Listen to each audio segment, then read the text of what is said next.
¿Nunca te has preguntado qué ocurre con toda esa comida que permanece en el supermercado y no llega a comprarse antes de que caduque? ¿Alguna vez te ha sobrado comida en un restaurante y no has querido pedir que te lo envasen para llevarlo a casa por vergüenza? ¿Te has parado a pensar por qué eliges realmente una fruta u otra cuando las escoges personalmente al comprarlas? Estamos viviendo en la era del consumismo, del comprar por el comprar. Nuestro sistema económico se basa en el constante flujo de dinero de unos bolsillos a otros con el fin de enriquecer a los peces más gordos.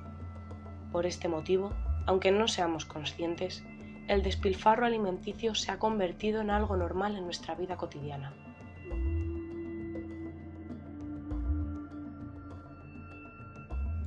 Los causantes de este mal gasto de comida son las grandes superficies de supermercados, los restaurantes e incluso instituciones públicas como hospitales o comedores de colegio, donde se tira más del 30% de la comida.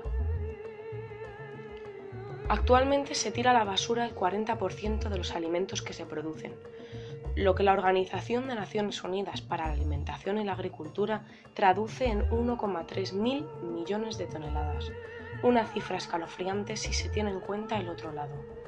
870 millones de personas se mueren de hambre cada día.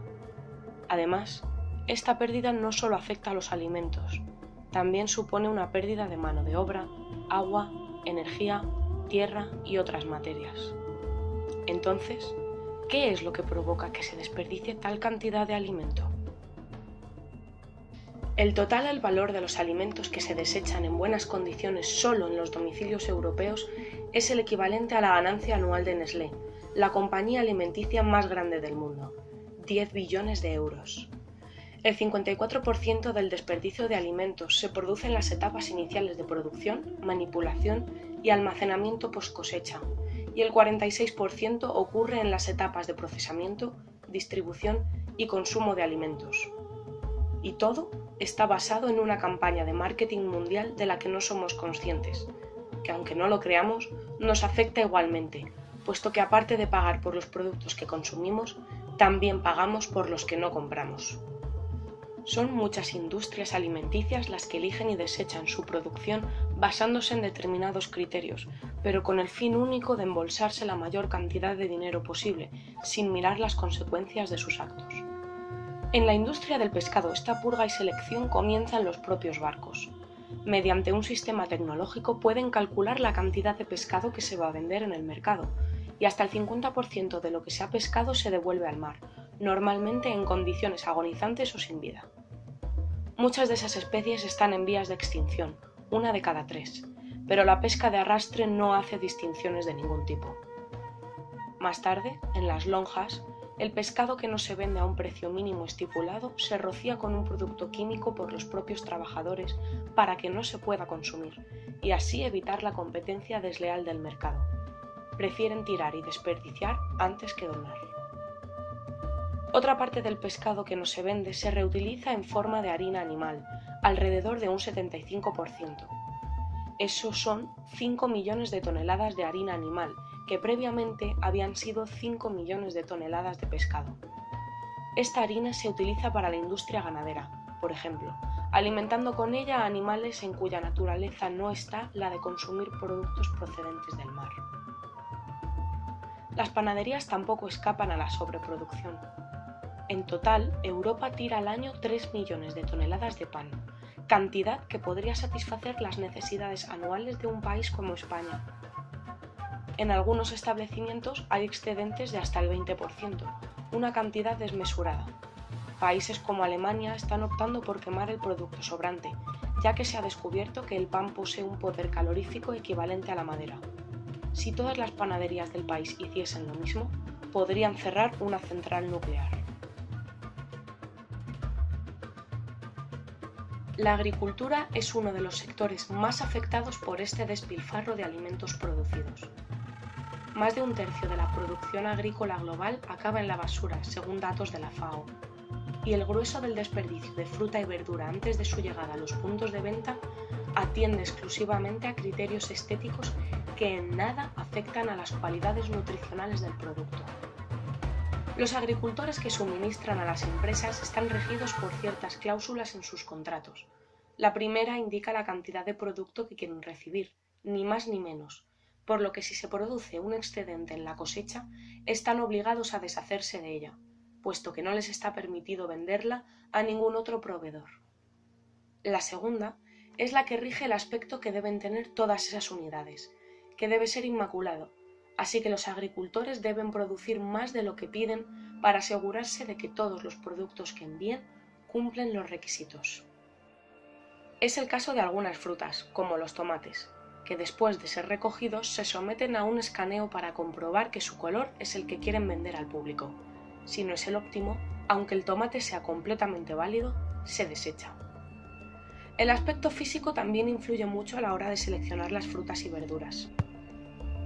Desde que se recogen hasta que se encuentran en nuestro plato, han de pasar una serie de controles para asegurar que el aspecto es el correcto. En primer lugar, todas aquellas frutas y verduras que hayan crecido con alguna deformidad son rápidamente tiradas a pesar de que no afecte para nada a su sabor y propiedades.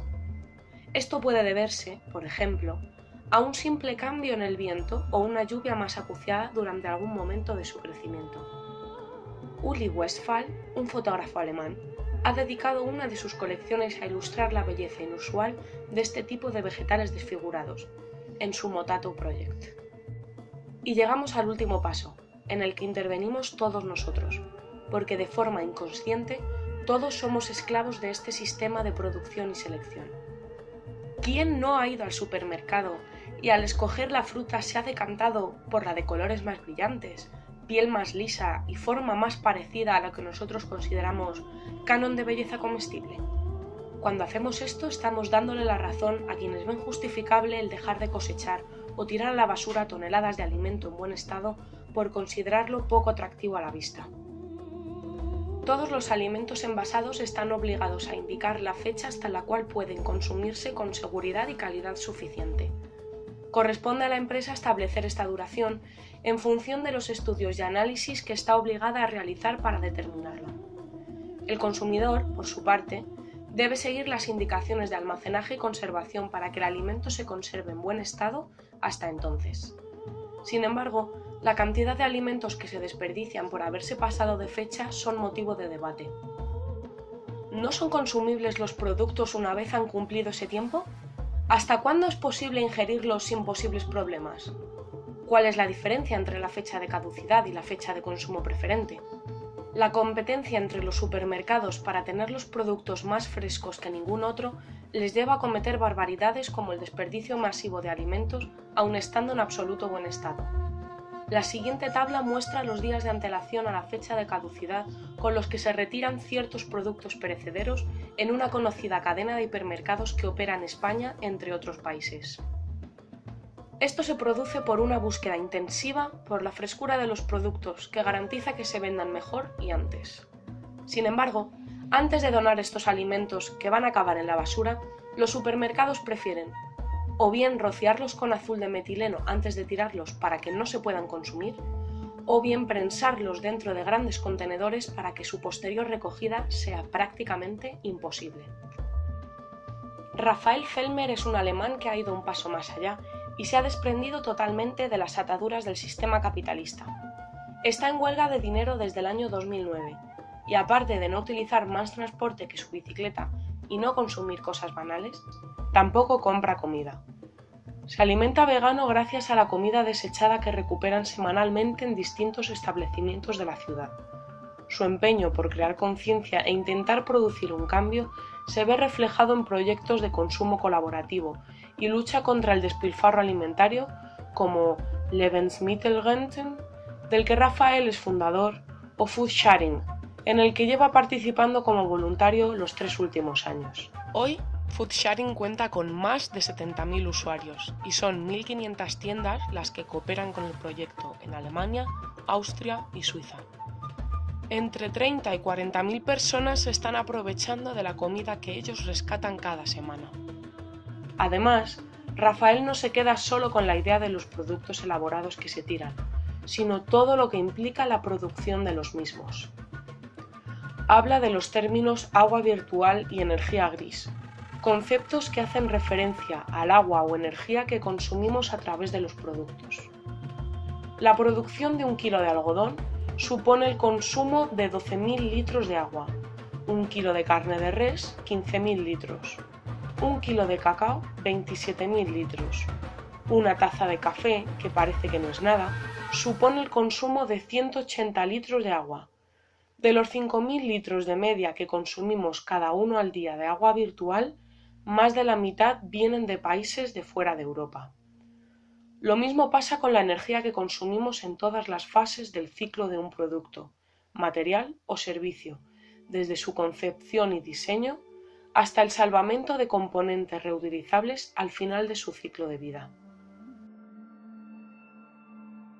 En la Rúa das Portas de Santo Antao, Lisboa, en el viejo palacio del Ateneo Comercial, viene operando desde hace 14 meses la cooperativa de consumo Fruta Feia. Su eslogan queda muy claro: gente bonita come fruta feia. La principal impulsora del proyecto es Isabel Soares, una ingeniera ambiental de 32 años que tuvo la idea de apostar por la fruta y las verduras feas cuando uno de sus tíos, agricultor, le contó que el 40% de sus peras ni siquiera las recogía. La razón, ya te la puedes imaginar. Se tiran por su aspecto, porque no tienen salida en el circuito comercial por razón de su tamaño o su forma. Soares, sorprendida e indignada por aquella revelación, empezó a pensar en maneras de canalizar esos productos desahuciados hasta aquellos consumidores que no juzgan la calidad en base a la apariencia. Soares habla desde la experiencia. Desde que empezó a funcionar la cooperativa, ella y sus 2 socias han rescatado 71 toneladas de fruta y verdura que de otro modo habrían acabado podrida en los campos o tratada como desperdicio por parte de los distribuidores. Aunque se trata de un proyecto aún joven, las perspectivas de crecimiento para Fruta Feia son inmejorables. Empezaron trabajando con 4 proveedores de proximidad, hoy son casi 40. Al principio eran ellas quienes buscaban a los agricultores. Actualmente, gracias a la divulgación que está teniendo el proyecto, son ellos quienes contactan con ellas para que les ayuden a salvar sus productos feos. A la primera delegación en Lisboa han sumado otras 3 y ahora esperan terminar el año llevando Fruta Feia hasta Porto, con otras 2 delegaciones.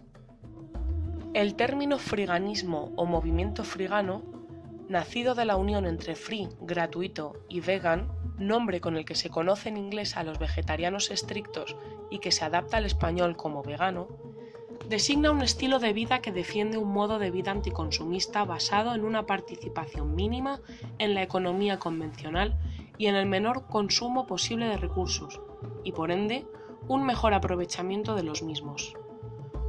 Unas estrategias para llevar esto a cabo es evitar el consumismo innecesario, y otra, la recolección de alimentos que han sido previamente tirados a la basura o descartados por estar próxima o pasada su fecha de vencimiento.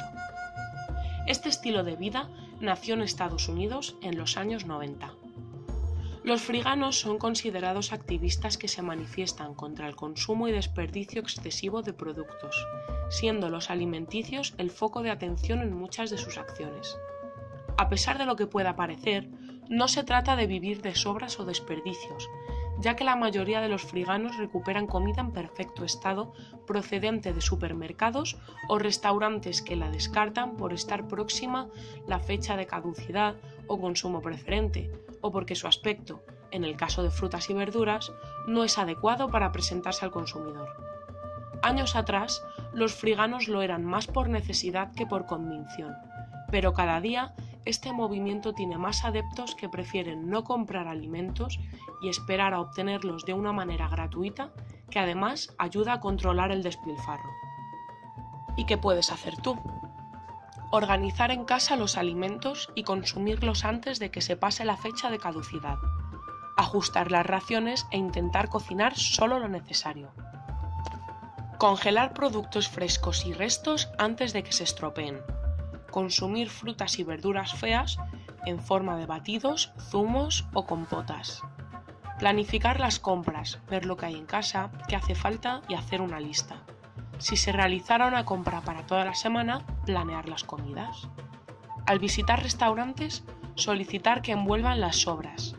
Si sobra comida, Guardarla para el almuerzo o congelarla para otro momento en el que no queramos cocinar. Donar todo lo que no se utilice antes de que sea tarde.